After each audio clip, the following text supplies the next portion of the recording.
All right, everybody, welcome back. What we're going to do is we're going to talk a little bit today about lighting, and I want to show you some examples of how light works depending on the position of the sun. And then we're going to go in and we're going to take the rough line drawing that I created right here. We're going to do a series of comps. We're going to do 4 comps based off of that. And I just wanted to go a little bit over some basics that we talked about before with lighting, and I want to show you some photos where you can see changes happening. Okay. So you know what, some of these photos might be different modes. Let me see if I can adjust them real quick to color so you can see my lines on here. So photo number 1 here, let's look at the shadows. Okay, what direction are the shadows going in? So when we look at them, it's pretty safe to say if I come over here and I take my brush right now, and if I go across here, almost every one of these shadows is going parallel in the same direction. Okay, oops, that's Photoshop. So they're all parallel to each other, okay? Which tells us the position of the sun in this particular instance is going to be right up above us, and it's going to be sometime around 10 to maybe, I mean, it looks like it's pretty much midday because there's even a short distance, you know, from, if I look at this and I were to come back down here, follow where that arch is and goes like this, I can literally follow that line back to the sun, and I can guess it's probably around 10 or 11 a.m. and it might even be somewhere like New England or somewhere like that too. But the sun is up, you know, directly sort of above us, and because of that, it's further away. All these lines are going to be parallel to each other. Okay, that's really important to know. Also notice this, guys. Look at the little. This is what's so great about looking at photos and shadows and reference. Look at how that shadow is casting up over the ground plane. That's why in the drawing that I provided for you, I went inside there and I have multiple ground planes, so you have to be considerate of how the shadow is going to cast. Okay, and let's take a look at some other reference photos here. Now in this photo, you can see exactly where the sun is. It's inside the picture plane, and one of the general rules you're going to find is that if I were to draw a dotted line down to where that hits the ground plane, let's say it's about right there, okay, these shadows are going to be casting in a radial format because the sun's in my picture plane. So look at this shadow coming from this tree here. It's casting in that direction. Look at this shadow. It's casting in that direction, right? And if I come back and look at this shadow right here, see how it's casting back off of that line? Okay, that's a radial format. Why? Because the sun is inside that picture plane. So when I was taught all this information, it was just sort of a given that, hey, if you're going to do an illustration and you have the sun in the picture plane, you better not have all the shadows running parallel to each other, because they're not going to be like that, are they? And here's a good example where you can see that is definitely radial, radial, radial, and you can see all of them. And they're all receding back to that point. Now that point, I know it's sort of hard to comprehend, but just take your light source and just drop an imaginary dotted line to where it hits the ground. And where it hits the ground is pretty much going to be the angle at which the shadow is casting. And you know what? This is basically what the principle is for a sundial. So when we look at what a sundial was, it was at a 90-degree angle sitting on a round platform, right? And the sun would move around, and as the dial would change, that's how we were able to tell time. Okay? So that's sort of fascinating when you think about it. Okay, let's go ahead and take a look at some others here.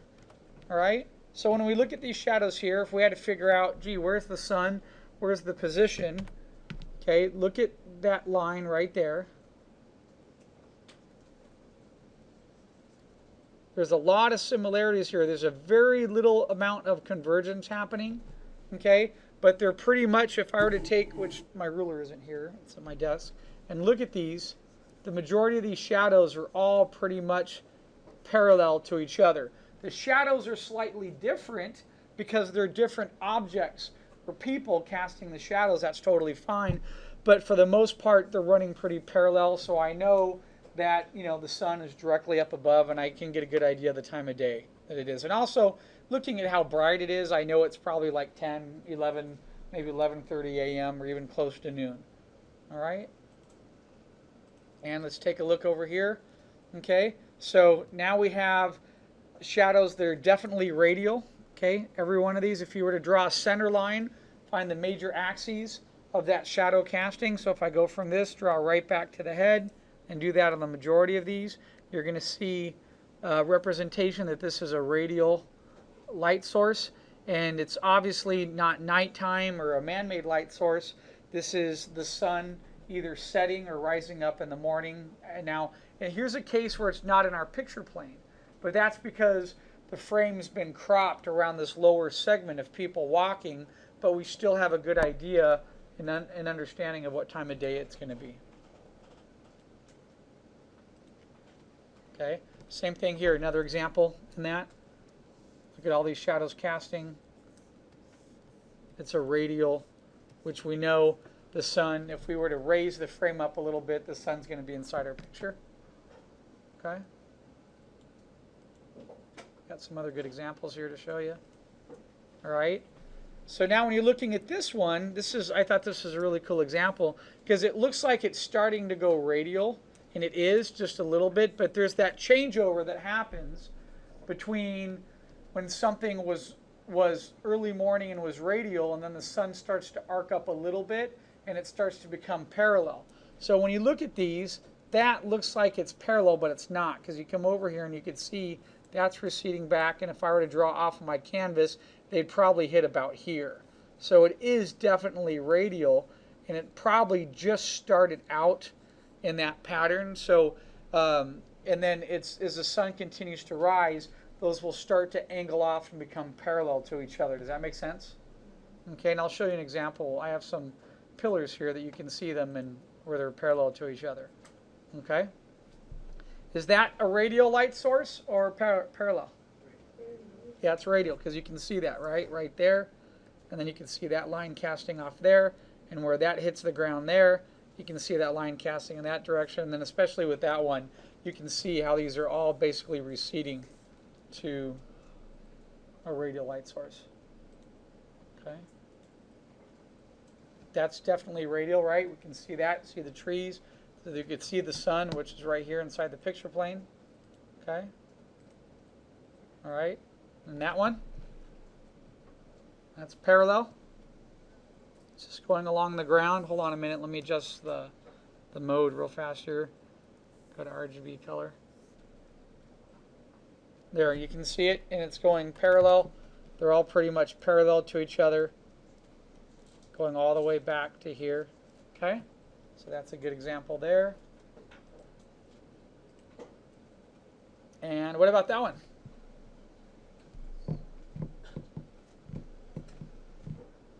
Anyone? Parallel. Look at it, completely parallel to each other. All of these, same distance, no convergence happening whatsoever. Completely parallel. And here's a good one. So why is this important? You don't have to go into every painting and indicate this. I mean, it's not like a mandatory thing. We're going to get to a point in the next assignment where you're going to make decisions on lighting based off of what's going to enhance the composition, which is what you're sort of doing on this assignment. You're going to adjust the position of the light or the shadow to fit what's best. But here's a good example of a graveyard. So if you were to do a painting of a graveyard, which is, you know, a spooky location that you could do in concept art. I've done one before on a production. So if I had this right here, I have to be really considerate as the time of day, and I could tell by this time of day, I know it's either early morning with the sun coming up or it's the sun going down. Okay, it's one of those two. All right. Now this one's a little tricky. Sometimes you can get the illusion of parallel between something getting, you know, cut off, but when you look at these and you draw where these lines are going, they look very parallel, so it's probably right on that marker where the sun might be changing. Okay, so it might have been radial, and now it's the sun's getting to a certain height where it's casting down. But here, if you look at this, these are really radiating back to another point like this. Do you see that? Okay, so it is sort of a radial, but then it's starting to hit where if you hold up a ruler, you almost have the same distance, the parallel lines going like this. They stay pretty parallel to each other. So that's a neat example where it's like right on the cusp. Okay, but it is starting to radiate just a little bit back.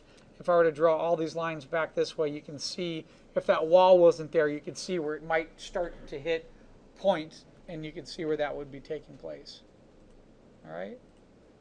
And those? Parallel. All parallel, middle of the day. Okay. Can't really see the sun in there, but we have a good idea where it is, and that's a radial light source coming through the gate. Okay. And what would be cool would be if you had it. I wonder if I didn't check on YouTube for this, but I'm sure somebody has it. A time-lapsed photo setup of one location where you could see. No, I'll look for that in a minute. You could see the sun coming up and setting, and then you could see the shadows change. So you'd see them in the morning, and then in the evening be something like this, and then when they got to midday, they would go to parallel, and then they would leave and change again, which would be pretty cool. Okay, so I wanted to start the lecture off with this just to give you, that rough idea. What I'm going to do now is I'm going to come in and I'm going to start to do a tonal comp on this piece right here. Now, I mentioned before in the last class about thinking about a lighting arrow. And what the light arrow is it's a way that you can draw an arrow, a three-dimensional arrow, not an arrow like this. That works, but that's pretty much just giving us like a side view. Okay, so what the three-dimensional arrow is going to be is it enables us to really think about, hey, what if a light's coming down in this direction, but it's at a slight tilt? So my light is going to come back down in that direction. Okay, so sorry, I was a little off there. So if I look at that center point, I have a better idea, but because the arrow has a dimensionality to it, it tells me sort of where the sun is placed. So if I were to take this off and look at this as a grid like this makes sense to you?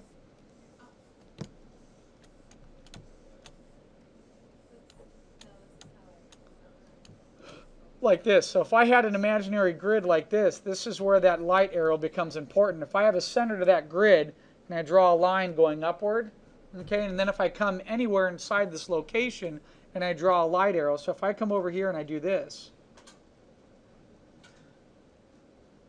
I am understanding that if I have a pole right here, that light is coming from in front because of that light arrow. It's coming in not only in front of me, but that light is transitioning downward. What I would have to decide is if I had two poles here, I would have to decide, is that light coming at a certain type of day or is it like early morning? Because if I came into both these poles and then I did this as shadows, I would be indicating that it's early morning because my light is inside the picture plane, it's much lower, and actually the shadows would be casting a lot longer too. Something like that. Okay? But if I didn't do that, if I Command Z and go back here, and then imagine that my light was coming directly down on top like this, then I might have shadows that are going to cast this way. Like so. Okay? So that's the importance. Whenever I draw an arrow, I'm thinking about how that arrow exists on a three-dimensional plane. I'm trying to look at it and turn it with my mind. So if I have an arrow that's receding away from me, I might see something that looks like this. Okay? So that's what's really important to establish what the arrow is and how it's working. Okay? All right, with that said and done, let me run a couple key basics by you that students tend to goof when they do a tonal study. The number one thing that they goof on is when they do the sky, even if it's in the middle of the day, they leave the sky white. Okay, why would that be a goof? Why would that be a mistake on your tonal study? The sky is never pure white. Yeah, the only thing that's pure white are highlights that hit a particular object. So what color is the sky? It's blue. And it's usually, if we look over here, it's probably a light blue like that color right there. So when I look at that value right there, that's somewhere in this lower segment of a 2 to like a 3 or 4. Do you see that? Okay. Clouds are white because clouds are water and condensed water with sunlight hitting them, and it gives it that white effect of the light bouncing off of it. Okay. Clouds have particular highlight to them. So when I look at the center of the sun, which you're not supposed to do, right? The very brightest point of the sun might be like a little bit of a white, and then it breaks out into a yellow, and then it goes accordingly, and it breaks out to the what you would call the colored spectrum of light, right? So when we look at, like last night, I don't know if you happen to see it, but I was coaching my son's football team, and our practice goes into like 7:30, right when it starts to get almost completely dark. And at 7, the sun started to ditch, and it was really pretty because that's why we have great sunsets here, right? We have lots of clouds that are over us, and the sun was yellow, but then it was in the middle. It was like a bright white, went to yellow, went to orange, and then if I follow that spectrum, then the orange started going, and it started going into an orange red, and then into red, and then to a purple. And you look up at the sky, and then you see that effect hitting the clouds, and that's what looks really awesome, is because you can see the light casting across. So when you're getting in here, the best way to think about your tonal study is to think about what the local value of objects are. If that is a tree right there, trees come in light colors and dark colors. So if I'm imagining that tree to be like a dark burnt umber like this, look at the value. You can come up here, take the color picker, and slide that color picker over and be like, okay, my tree is going to be that type of value right there in black and white. Okay, these are your tonal studies and the way that you're going to figure that out. So you have to ask, what's moss? Moss is green. It sits on top of a tree. I sketched some moss on there.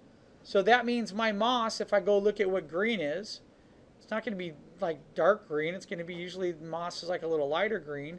It's going to be somewhere up here. So what's helpful for me is I like to break down my value structures into 3 simple areas. I have a light area, this middle area on the picker, and then the dark area right here. Okay? I didn't tell you this, but I'm going to give you the option. You could do a night study of this. So what if it's nighttime and I have a moon in there? That's going to affect. So I can have moonlight. Moonlight is reflecting light from the sun, and it's going to cast down, and I'm going to have shadows accordingly like that. Okay? But now I'm going to have a darker value set. So when I start off on my piece, I might start by giving everything like we did the last piece, like a 70 or 80% gradation, and building on top of this. If I'm going to do a day scene right now, I'm not going to start with 70 or 80% gradation. It's much brighter. I'm going to come in here and fill my page with somewhere around like a 20 or 30 and then start building off of that. And the reason why I want to fill with a 20 or 30 is then I could still come with white and indicate highlights of the sun hitting the ground plane. Okay, so that's something to keep in mind. So what I'm going to do really quick, let me jump in here. Let me start a demo. All right. And I'm going to raise this up to the top here. Okay. And I'm going to put this on multiply so I can adjust the line. So I can thin it down a little bit, and then I can come over here and I'm going to start painting. So first thing I'm going to do is select all. I'm going to go to like a lower value, probably about a 20 or 30 right in here. Edit, and I'm going to say fill. Okay. Foreground color, there it goes. Boom. Now I have that to start with. And then I'm going to work sort of dark to light, figure in my shadows. I'm going to draw my light arrow. So on this particular location, I was imagining, okay, let me put arrow over here. Sometimes I don't always start with the arrow, but I look at the composition to figure out where the best shadow might be. So in this case, I'm looking at the shadow. I want the front of this barn to be light, and I want the shadow to sort of cast. Let me change there. I want the shadow to cast this way, over this hill, down and like around like that. And then this will be the light side, dark side. So because of that, I could pretty much tell if I were to drop a line down and come over this like so, that my arrow is probably going to be something like this. About like that, with light coming down at it. Okay? So you can always refer back to your arrow to double check how light is going to cast. And you know what? After I do that arrow, I'm realizing, wait a minute, that's much more from the side. I should have an arrow more like this. But part of me wants to sort of hide that shadow and make it maybe go back where this isn't as much shadow there. Okay, so maybe this is highlight, and then this ends up being a little bit of shadow. Highlight hits here. So whatever it is, I like to turn off my arrow and just paint to what feels good in the composition. And then I come back and I bring the arrow back up in there and make sure I'm really identifying with what's working. Does that make sense? Because sometimes you put an arrow in and it might not be exactly at the angle that you want it to be. Okay, so let's just start working. Let's start throwing some tones in there. All right, so first thing that I like to do is I like to address part of what I call a shadow area. And so to do that, I'm just going to take my brush really quick here. And let me switch to another brush here. Okay. And I'm just going to come in here and imagine what this looks like. Hey, this is going to be shadow right here. That's going to be darker side. And part of my shadow is going to be casting up just a little bit over this hill and going back like so. Okay? And then I'm just going to do that to all the different facades. I have that facade right there. That's going to be in shadow. Light's coming down this way. So part of my roof might be in a little bit of shadow, but it also might have some highlights on it. Okay? And I got the back part there. I got part of this hill back here. That shadow of the house is going to cast. I have the underneath of the trees is going to be in shadow. The sides of the trees are going to be a little bit darker. And this is what I basically start with. I just block in what I'm imagining my highlights to be. And then I come back in a little bit later and finesse them a little bit more. My sunlight is coming down in this direction, so the underside of these beams are going to be a little bit darker. Okay. I need to decide if it's radial or if it's middle of the day. If it's middle of the day, I might have shadows coming off of my fence right here that are going sort of straight across. Like that.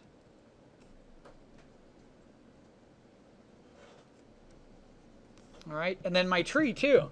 I have this tree in the foreground. I know that's going to be a little bit darker, so I'm going to come over here and real quick. I know there's a couple leaves or branches in there that aren't connecting. That's fine. You can get in there and erase some of that. I like to just go over what some of the branches are first, get that locked in. Okay. And then I come back and I select, to get some of the positive and negative shapes that you're going to be able to see through a couple little spots of that tree, right? Totally fine.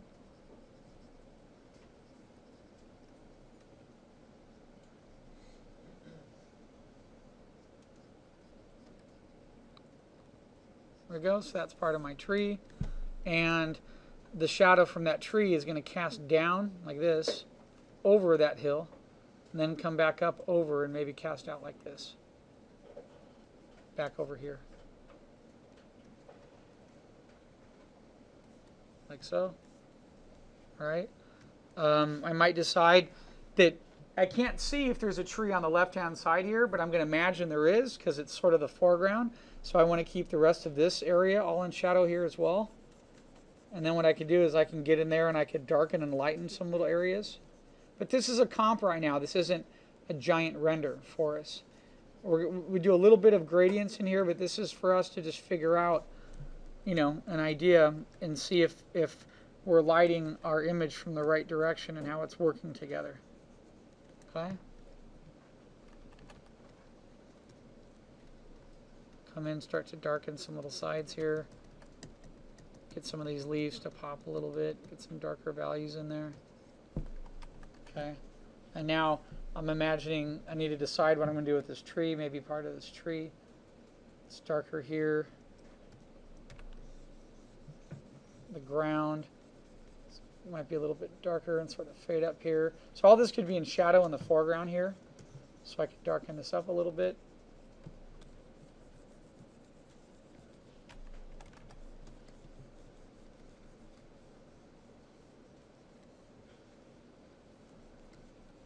That's weird. I thought I had when I drew that tree, maybe I saved the wrong one. I thought I had branches and little fluffy stuff up there. Here, I can cheat it. You could do this too if you like. Here, I'm just going to take some of this right here. And I'm going to copy that and paste it. Bring it over here. Let me turn all this down. Flip it horizontally. And this is at 68%, so if I drop that to 68%, there it matches. Make it look like it's a little bit of leaves or whatever from that top of that. Combine them. There we go. Okay.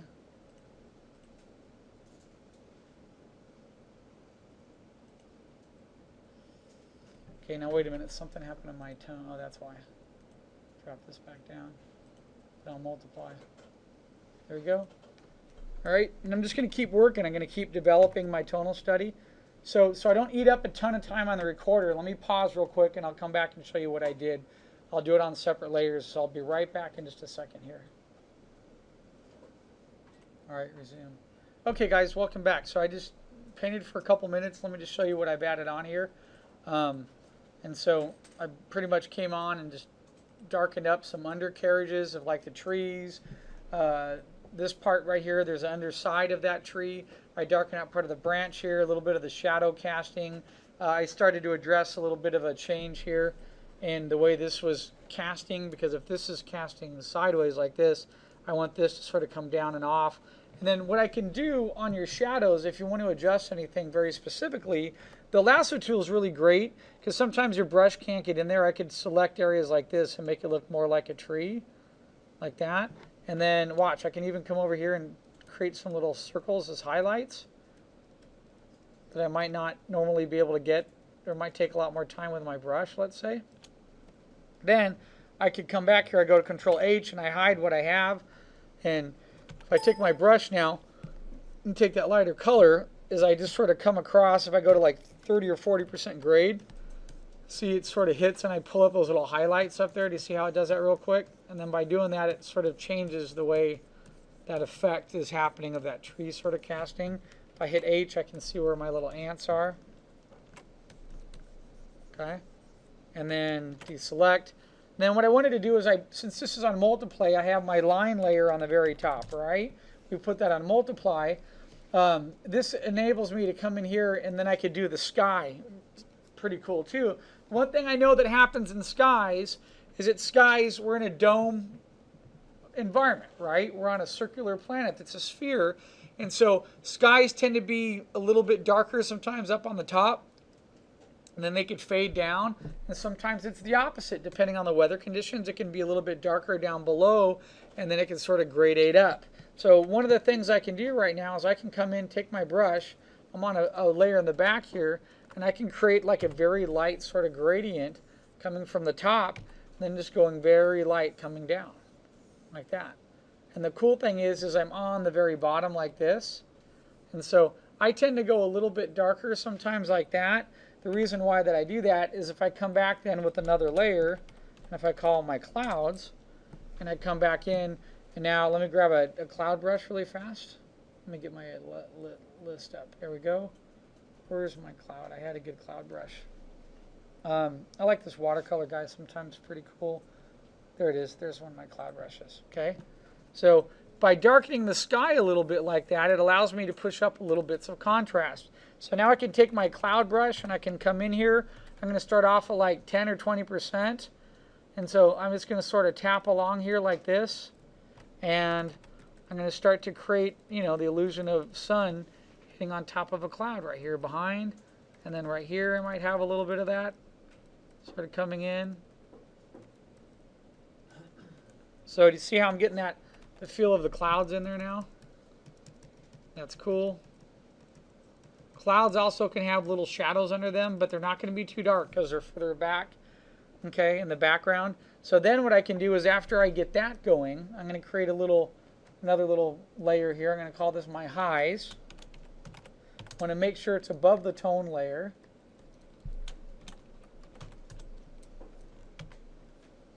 Okay. Change brushes. Let's go to a nice, it's a good brush here. Let me try, I don't know. Oh, there they are. I was looking for it. Okay. So now I could come in here and I could think about part of that fence right there. And I'm going to say, okay, I'm on pure white. I'm going to start really low, like 20%. I'm going to imagine, hey, there's some white casting in through here. A little bit through like here. Might be hitting a little bit of the barn right here and pop that little edge a little bit more. Maybe a little bit up in here. Maybe a little bit on that facade right there. Okay. Maybe a little bit on the edge here. See, I'm just adding these little white highlights that are getting my piece to pop a little bit more.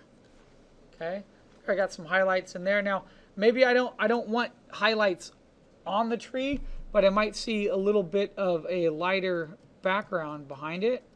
So I can come in some of this negative space and make it look like light sort of casting behind parts of that tree by getting little areas to pop in there. Like that. So by doing that, now I start to create the illusion that light's coming down, hitting some of this here. See, maybe it's hitting part of that hill right there. It's part of this little slope. Okay. And then maybe the light's coming and it's sort of fading over. Like that. So it goes over the hill. And I might come in here and just cheat a little bit and say, hey, you know, I want to have a little bit of highlight on part of my tree. Right in here, come in like 20%. Sort of hit a little bit there. It might hit a little bit over here. Sort of wrapping it. I just keep messing with it. I have that like viney moss stuff. So let me switch back here. Let's go to like a darker gray. And I might come in here and then go back on top of some of that.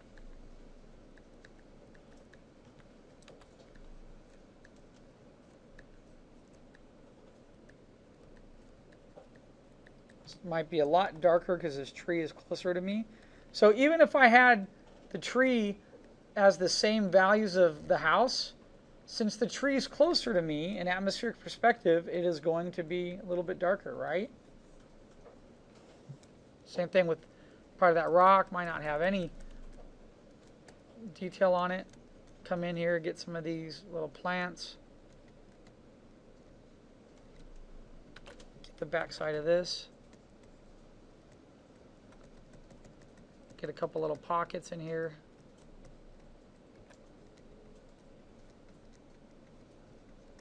So my brush is at 60%, and what's cool about that is if I stroke it once, it gives me a 60 grade, and then if I do it again, it darkens it a little bit more. I'm going to put a little bit of a shadow under here, maybe on the back side right there. That's a little dark, so I'm going to drop my brush down to about 40. Get that shadow in there, here, along there. This door is open, and I just did that real fast, but let me just put a shadow like in the back of that. I have a roof here, so that roof might be a darker roof. So because of that, let's say it's like a dark hinged roof. I'm going to just darken the roof up a little bit, create more contrast, like so. And then I have the plants growing on the roof, so perhaps that is more of like a darker grade.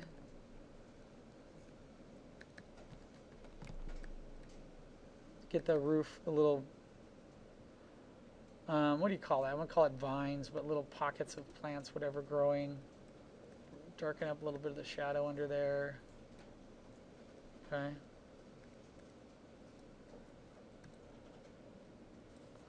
Okay, so if you look at what I have now, just from what I've been roughing, I'm starting to, you know, I feel like, hey, I'm starting to get some stuff together. Look, if I go to like a close to a black, I'm not going to use the whole thing. I'm going to do it very softly. I'm not going to just define everything in black. I'm just going to hit a couple little spots. Drop down about 20% now. I'm going to darken a little bit of my front here, where it might be darker because of shadows, let's say. Okay, and that's it. I might stop right about there, and I sort of have, I like to zoom it down a little bit. That's my first comp right there. Sometimes when I zoom it down, look at what I notice right there. Smaller, I have a lot of black right in here. And so maybe I have a little bit too much, or maybe I need to get a little bit more darker value. Like when that tree's casting, it's not going to be the same grade, is it? The shadow might be a little bit brighter here, and then it might dull off. So I might come in here and just very lightly just sort of punch up. Uh-oh. It's like, what happened to the tone?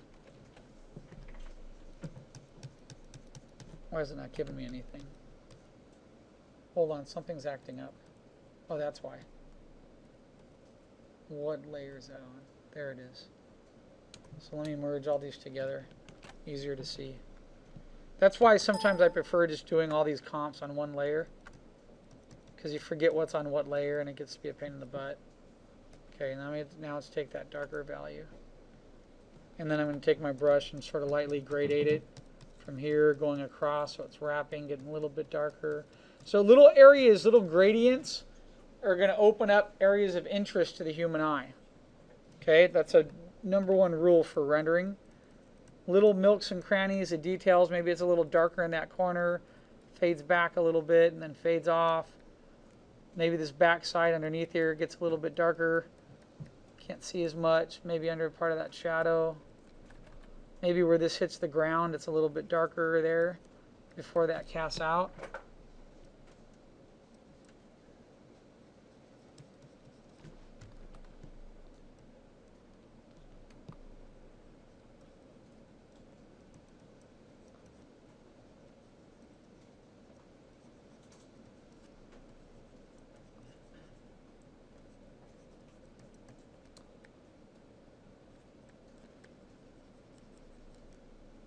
So I keep just pushing little bits in detail. And if I go too far, I just zoom it out and look at it and decide, hey, what did I do wrong? Where did I put too much?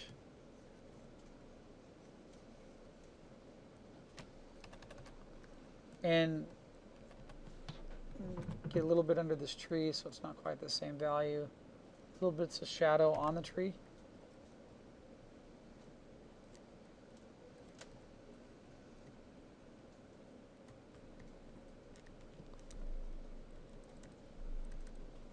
Again, if there's some little areas of detail you want, you can put just little circles.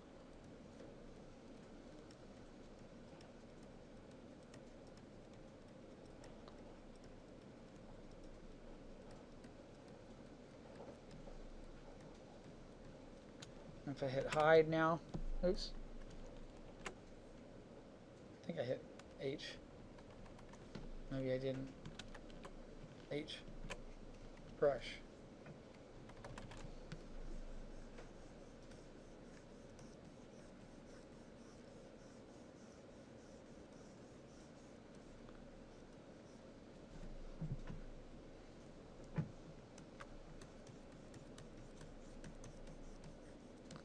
I'm using that selection to make a little bit more of that tree pattern there. And then when I have those dots like that, I can just connect some of them. Like so.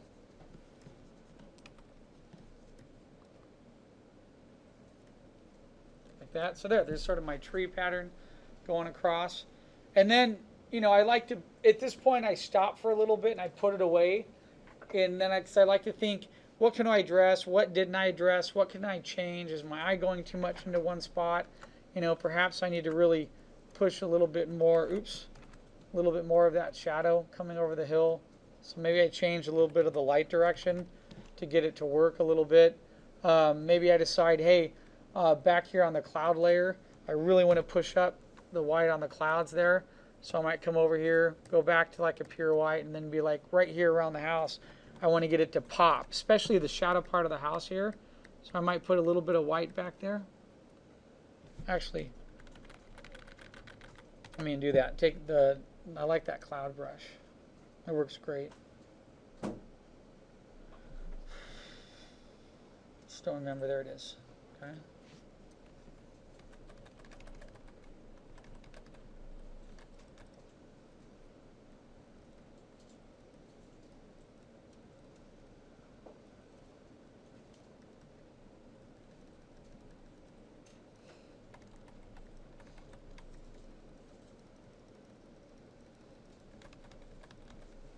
So I can get some really nice bright little highlights around that house with clouds. It'll get the dark values to pop a little bit too. Okay. So at this point, look, I'm just going to stop at what I have, and let me just take off the line quality, right? Look at what I have right there. I have a rough tonal study that's done that's indicating value and mood, time of day, and light and shadow. Okay. Now, the line's a little heavy, so if I lower it down a little bit, to about there, that's where I see how it's working and what I want to do. Okay, so that might be my first one that I decide to do. So what I would do at this point now is just save this, and I'm going to go create another one. So I'm going to merge all my layers real quick here.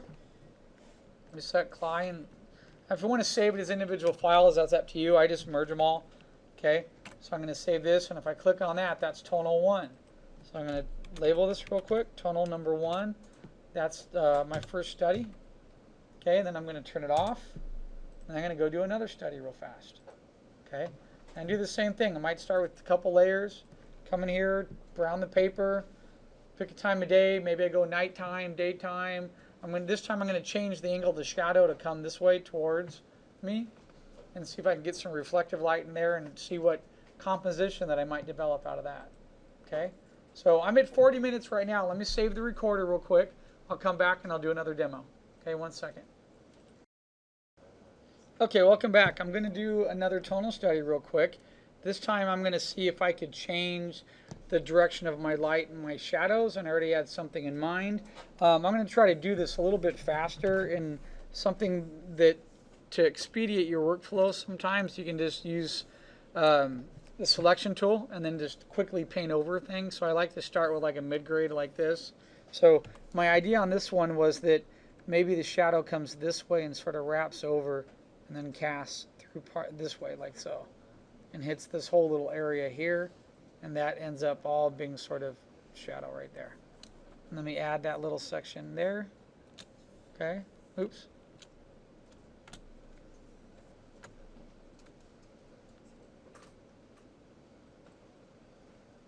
There we go. I say keep doing, add that in. Perfect. And then what I can do is just hide, take my brush real fast, and I just sort of come in here and start mapping out what it's going to look like. And since it's selected, it just gives me that confidence to really come in here and darken some sides.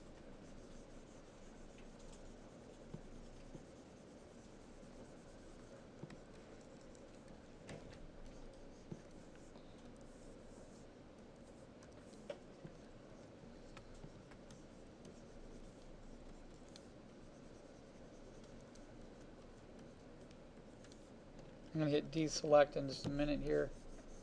Sort of try to get something happening there. Okay, and I'm going to hit deselect right now, and then I just pencil it in a little bit more by hand.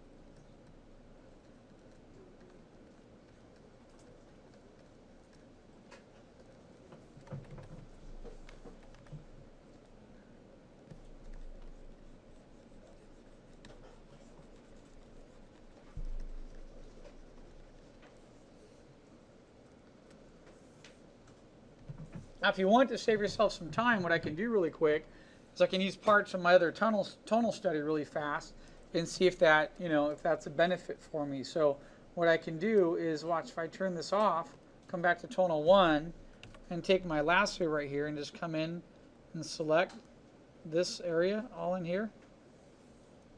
Okay, and I'm going to copy that from here, turn that off, come back to my new study that I'm doing.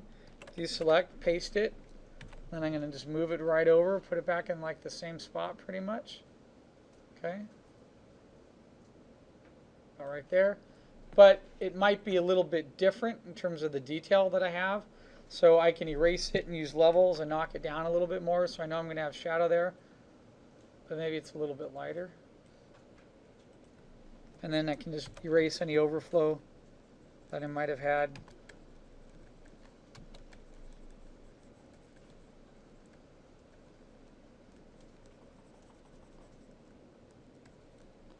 Especially the sky. I might have a totally different sky on this one.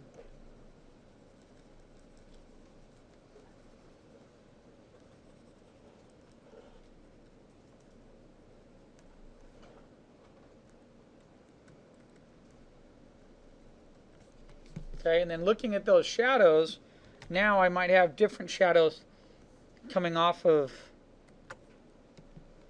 the fence here. So that was casting this way. These shadows, they might come down like this and then sort of go across. I'm going to decide if they're going to maybe be lightly radial.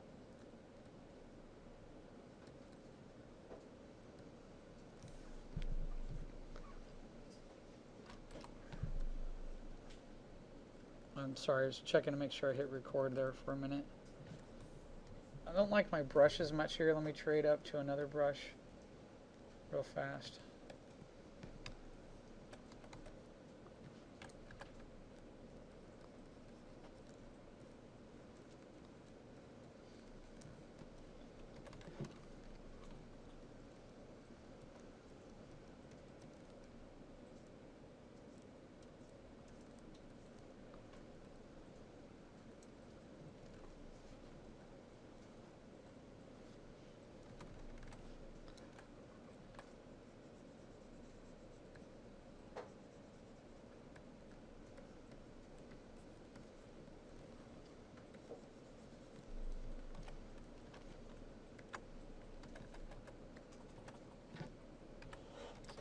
This time the tree might be casting this way with parts of light coming into it as well.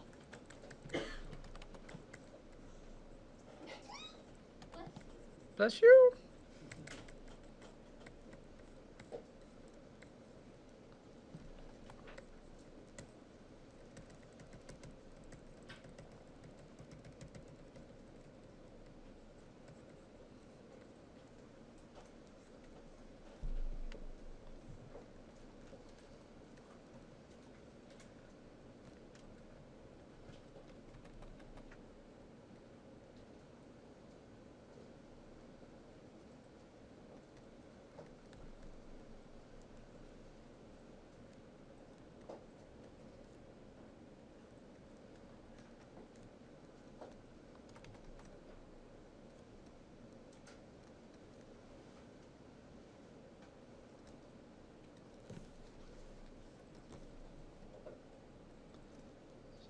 get the branches in over here.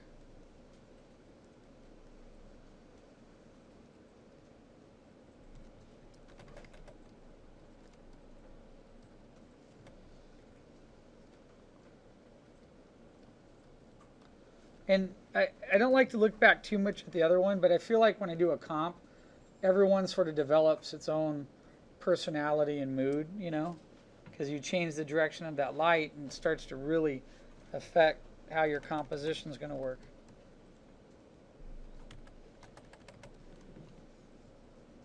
And maybe there's maybe it's a bit darker here. I also have the cracks in the ground, like it might be a little bit darker where that crack comes down. And then here, just some little variances at rock. Might even have a shadow casting off of it.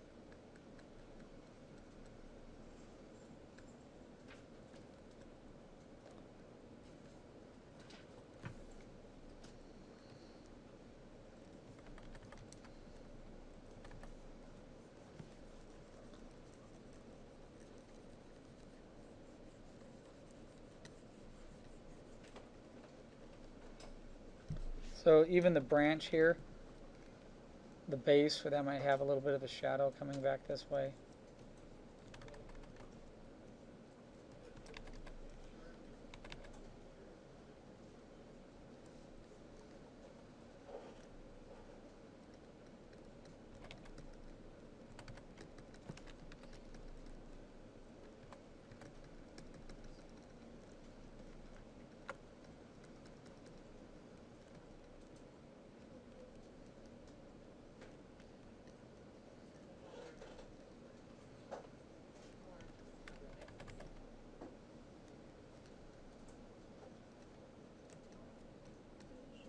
Alright, so I'm only about 8 minutes into this, and I have a totally different feel, don't I? In fact, I've left the ground like it's just white, like the sun, and it's not white because I still have tone on there. See that? Okay. In fact, just to tell you, look at that, everyone, up here real quick. Here's the difference of why we always tone the background.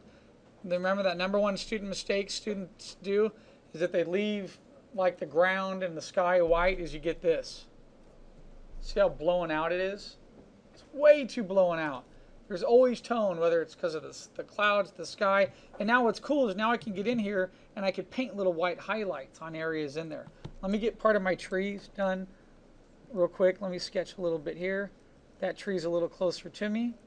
So the tree that's behind it is going to be a little bit light. So I'm at 20% opacity. I'm going to drop down to 15 and then paint this tree a teeny bit lighter. Okay. And then I'm going to jump up at like 30. Get some little shadows on this tree because the light's coming this way, so that might be a little bit of core shadow. I might darken a little bit of this. Oh, that's way too dark. Let's go back to 10. That's in the background there. Way in the back. And then I might go to 20 to do like little shadows on it. Okay. So, and even if light's coming this way, I might have more of a shadow now casting this way over part of that. And then fade it off. This might be that turns right here, so this is going to be darker in here like this. Okay. See if I can refine just a couple little areas real quick.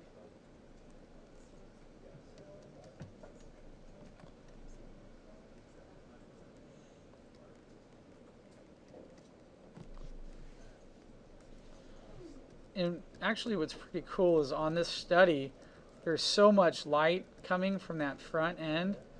It'd be in my best interest to really cut some holes out of that tree. So I'm going to darken a couple of the leaves just in random order. Just really quick. Okay, so as I darken these guys up, like so, now I could come in here. I'm trying to go dark to light, so I'm darkening a couple from the base. As I get up, I sort of spread it out, so there's more down below than there is up above, because it's going to be darker here. Light's going to bounce back, and some of these leaves will be a little bit lighter up on the top. some of the reflective light. So there, once I get that in about there, I'm going to come in with my lasso. And I find this easier than erasing sometimes. It's just selecting pitted areas like this. And once I get these all selected,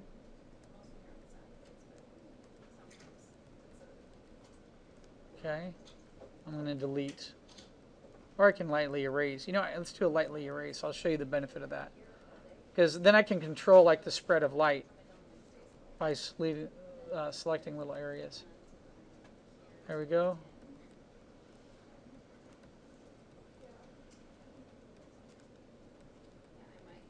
Okay, so there. So what's cool about that, watch, when I hit hide here, right now,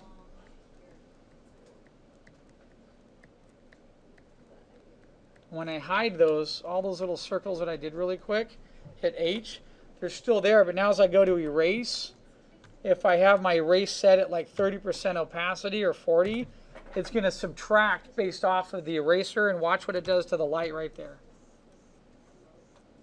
See, I can get little areas to be a little bit brighter, because now if I stroke 3 times over that, it's putting like a 90% erase on it. And I can get some other little areas to pop out of my shrubbery right there. So it gives me that sort of illusion. The light's coming through a couple little very particular areas, like so. Okay, there, and if I deselect that now, so let me see what else. Let's say it's pretty bright, and judging I have a little bit of a radial shadow in here, my light's going to be about right here. So what I'm going to do is drop a layer underneath that really quick here. I'm going to come over, I'm going to take a fuzzy brush, and I'm going to spot a little bit of a sun that might be right back here coming through the bushes. So right here, if you look right now, oh, helps if I'm in white. All right, there we go. I'm going to start off with like 20% grade. Maybe even get a little bit of that white coming like that, and then I'm going to sort of go down and really try to get this to be a lot brighter coming through here. Some of those little cracks. So I'm underneath right now. You see that? And I'm basically putting in the white, and then I might just come over here. Light rays, there's pros and cons to them. If you have too many light rays, sometimes it kills a piece. A lot of painters that I know like to think of light rays as a way of cheating. But sometimes I put a little bit of an indication just by brushing. See that, just that light stroke right there? Makes it look like there's a little bit of light. Now there it hit the house. I'm not liking that, so I'm going to undo and maybe just make a little bit come this way, a little bit that way, maybe a little bit upward like this. Like so. Okay, so now with what I have on here, oops. Hold on, what did I just do? I hit a button, F7, there it goes, F5. That's weird, I hit a button, I've never done that. It got rid of all my tools on the side. I wonder what I hit. I've never seen it go completely blank. It wasn't just F. No, I had a bunch of other settings there. Anyway, that sucks. So looking at what I have now, it's a totally different study. I can drop the line down a little bit, and let me turn on the other one here. Okay, so still, when I'm looking at this, I want to darken the house just a little bit more. So let me just do that super quick here. Okay, right here. And then I might darken a little bit back there. Fade it off. I might darken a little bit of an edge. Could be a little darker, and then it fades back a little. Maybe a little bit under there, a little there. Just to punch it a teeny bit more. A little bit more on the shadow. Just ever so slightly like that, okay? So that's good, and let's take a look at the differences between them, okay? So I'm going to compress these, okay? So let's take a look at, let me minimize the line here, okay? So look at that time of day versus, oops. Yeah, there we go. So that versus that. It's difference there, different compositions. I have a shadow casting, I have light coming in a particular direction. And here I have a sort of a brighter time of day, and I have a different impact in my overall composition. Okay, not as much, but I could go in and throw the light source coming from this way and casting this way, which would be totally different. And then I could go in and I could do a study of it being at nighttime, right? and it could be darker. There could be a light on inside the barn or the porch casting out. Okay, it's up to you. There's different variances that you could do. But here, this is sort of like, to me, like sunny, like just a midday, I really like that shadow going across and then the cloudy skies. But then I look at this one, and this is like bright, sunny, day, maybe around getting towards 6 because the sun's in the picture plane. I have a radial light source. It's different, okay, than what the other one is. Okay, so get in there, try one. Try doing one where the sun is coming in a completely opposite angle. Hold on a minute. I don't know what I hit, but I lost everything. Let me pause for just a second. All right, sorry about that. I got to get my toolbox back. So now I could try one like this, right? I could come in here. What would happen if I have my light? What if this house is what if light is coming down in this direction, hitting the front? Okay, so now this is highlight, and then I have a shadow that casts like this way. And this is all shadow, and this is light shadow, right? So I can do that. I can totally change the effect now with light coming in at that direction, which means this is going to be hit, but then this will be shadow, and this might even cast like this down over the ground like so, and that's going to be light right there, okay? And then this tree is then going to cast a shadow like this. That might be a better solution. That's going to totally change my composition, right? Can everybody see that? So by moving the sun now in that direction, that would be my third study that I can do. And you know what? I think I'll just take a break here and I'll do that study at the next class so I don't make this demo super long. Okay, but you can see right now by having this being highlights and this all shadow, it's going to change the overall effect of everything. That means even here on my ground, part of this tree might be dark, and then I'm going to have little highlights on it, and then the rock might cast a shadow.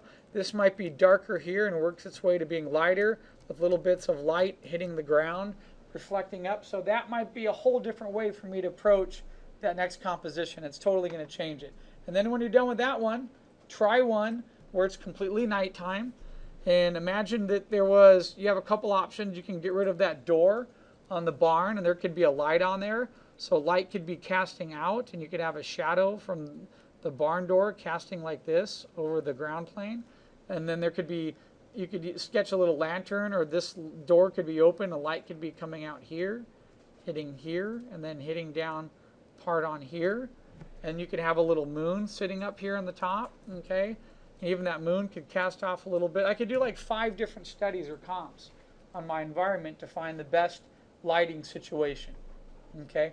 All right. Have fun. If you have any questions, let me know. And I'll do 2 more comps. That's comp number 1 that I have. And there's my second one. Okay? Or first one and the second.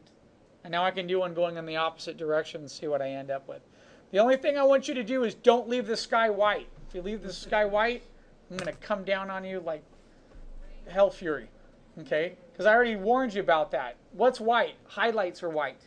So don't leave the cloud. That's always what happens the first time students do these. That's why I'm trying to give you that heads up now. Come back and use white as your highlight or your sun coming through, hitting different areas. That's what's really important, okay? All right, have fun.